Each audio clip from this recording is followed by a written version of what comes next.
यानंतर बातमी पुण्यातली ब्राह्मण जागृती सेवा संघानं खासदार राजू शेट्टी यांच्या विरोधामध्ये निवडणूक आयोगाकडे तक्रार दाखल केली आहे। हातकणंगले मतदारसंघात त्यांनी जातीयवादी वक्तव्य केल्याचा आरोप ब्राह्मण जागृती सेवा संघानं केलाय। बघूया एक रिपोर्ट। ब्राह्मण जागृती सेवा संघानं आक्रमक भूमिका घेतली आहे। खासदार राजू शेट्टी यांच्या विरोधात त्यांनी थेट राज्य निवडणूक आयोगाकडे तक्रार केली आहे। राजू शेट्टींनी जातीय तेढ वाढवणारं वक्तव्य केल्याचा आरोप ब्राह्मण जागृती सेवा संघानं केलाय। हातकणंगले मतदारसंघात निवडणुकीच्या प्रचारात राजू शेट्टींनी वादग्रस्त वक्तव्य केलं। सैन्यात आपली पोरं जातात, देशपांडे कुलकर्णी जात नाहीत असं शेट्टी म्हणाले। राजू शेट्टी यांनी केवळ मतांसाठी वक्तव्य केल्याचा आरोप करण्यात येतोय। सैनिकांची जात काढून शेट्टींनी सैनिक आणि ब्राह्मण समाजाचा अपमान केल्यानं आचारसंहिता भंगाची कारवाई करण्याची मागणी केली जाते। आमची मागणी एकच आहे की राजू शेट्टींनी ब्राह्मण समाजाची माफी मागावी। त्यांनी माफी मागितली तर आम्ही आंदोलन मागे घेऊ। आमचं कोणाची त्यांच्याशी वैयक्तिक काही वैर नाहीये, त्यामुळे त्यांनी माफी मागावी समाजाची। आम्ही पूर्णपणे आंदोलन मागे घेऊ। निवडणुकीच्या काळात केली जाणारी वक्तव्य अनेकदा टाळ्या मिळवण्यासाठी केली जातात, पण या टाळ्या मिळवण्याच्या नादात जातींमध्ये नाहक तेढ निर्माण होते। त्यामुळे राजकीय नेत्यांनी भाषण करताना बेजबाबदार वक्तव्य टाळणं गरजेचं आहे।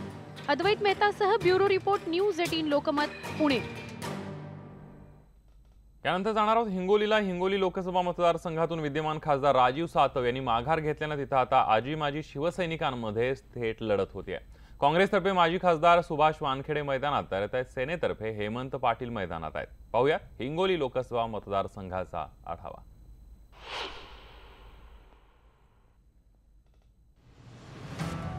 हिंगोली लोकसभा मतदारसंघ हा तसा विदर्भ ते पार तेलंगणाच्या सीमेपर्यंत विस्तारलेला आहे। मराठवाडा आणि विदर्भातले काही तालुके मिळून हा मतदारसंघ तयार झालाय। यामध्ये हिंगोली, कळमनुरी, वसमत तर नांदेड जिल्ह्यातील किनवट, हदगाव तर विदर्भाचा उमरखेड असे 6 तालुके समाविष्ट होतात। त्यामुळे उमेदवारांची प्रचार करताना मोठी दमछाक होते। काँग्रेसकडून यावेळी सेनेचेच माजी खासदार सुभाष वानखेडे मैदानात आहेत। विशेष म्हणजे ते भाजप रिटर्न आहेत बरं। त्यांना खरं तर सेनेची उमेदवारी हवी होती, पण मातोश्रीनं नकार घंटा दाखवल्यानं त्यांनी सरते शेवटी काँग्रेसचा रस्ता धरला। विद्यमान खासदार राजीव सातव यांनीच त्यांचा पक्षप्रवेश घडवून आणल्याचं बोललं जात आहे। बाहेरचा उमेदवार जर तुम्ही या मतदारसंघामध्ये लागता आणि या मतदारसंघाचं आम्ही प्रतिनिधित्व केलेलं आहे, इथं आम्ही निवडणुका लढवलेल्या आहेत आणि ह्या सर्व बाबी असताना सुद्धा तुम्ही आम्हाला डावलता आणि बाहेरचा उमेदवार या मतदारसंघामध्ये लादता, तर हे कुठल्याही प्रकारचं सहन करणार नाही। आणि त्यामुळे मी काँग्रेस पक्षाने मला सन्मानानं बोलवलं, उलट मी त्यांचा आभारी आहे आणि मी या ठिकाणी आज निवडणूक लढवतो। सुभाष वानखेडे सेनेवर उमेदवाराचा आरोप करत असले तरी हेमंत पाटलांना हा आरोप मान्य नाहीये। हिंगोली मतदारसंघातले कट्टर शिवसैनिक गद्दारांना नक्की धडा शिकवतील असा दावा त्यांनी केलाय। माझ्यासमोर खरं आव्हान आहे ते वंचित आघाडीचं, कारण लोकांना दलबदलू लोक आणि ज्या पक्षाने 20-20 वर्ष तुम्हाला सत्ता दिली, ज्या सामान्य शिवसैनिकाच्या जीवावर मोठे झालात, त्यांच्यासाठी तुम्ही काहीही केलेलं नाही।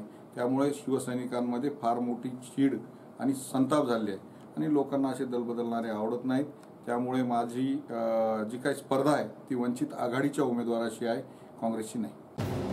हिंगोलीतून हे 2 आजी माजी सैनिक समोरासमोर उभे ठाकले असतानाच बंजारा समाजाचे मोहन राठोडही वंचित बहुजन आघाडीतर्फे शड्डू ठोकून उभारलेत। वंचित बहुजन आघाडीच्या उमेदवाराला निवडून द्या। तुम्ही यांचा अनुभव बघितलेलाच आहात, परंतु आता वंचित उमेदवाराचा अनुभव बघा आणि सत्ता वंचित बहुजन आघाडीच्या हातात द्या आणि जनतेचे दुःख दूर करण्याची संधी वंचित बहुजन आघाडीच्या हातामध्ये श्रद्धेय बाळासाहेब आंबेडकर आणि असदुद्दीन ओवैसी साहेब यांच्या हातामध्ये सोपवा, असं अपील आम्ही जनतेला करत आहोत। या हिंगोली मतदारसंघात लोकसभेसाठी सेना भाजपची युती झाली असली तरी जिल्हा परिषदेत मात्र सेना आणि काँग्रेस आघाडी सत्तेमध्ये आहे, तर भाजप विरोधी बाकावर बसली आहे। त्यामुळे हे युतीवाले किती एकदिलाने काम करणार हा प्रश्नच आहे। अशातच नांदेडचे 2 तालुके या मतदारसंघात येत असल्याने अशोक चव्हाण कोणाला मदत करतात यावरही बरंच काही अवलंबून आहे। बघूयात शिवसेना आपला बालेकिल्ला म्हणून मिळवते की काँग्रेसमध्ये डेरे दाखल झालेले सुभाष वानखेडे पुन्हा एकदा खासदार बनतायत ते। हिंगोली लोकसभेमध्ये आजी माजी शिवसैनिकांमध्ये लढत पाहायला मिळत आहे. पुराश्रमीचे शिवसैनिक आणि खासदार सुभाष वानखडे यांनी काँग्रेसचं तिकीट मिळवत यावेळी उमेदवारी मिळवली आहे. तर शिवसेनेकडून हेमंत पाटील त्यांना तगडं आव्हान देत आहेत. यामध्ये वंचित बहुजन आघाडीचे उमेदवार कितपर्यंत मजल मारतील हे पाहावं लागेल. कन्हैया खंडेलवाल, न्यूज 18 लोकमत, हिंगोली.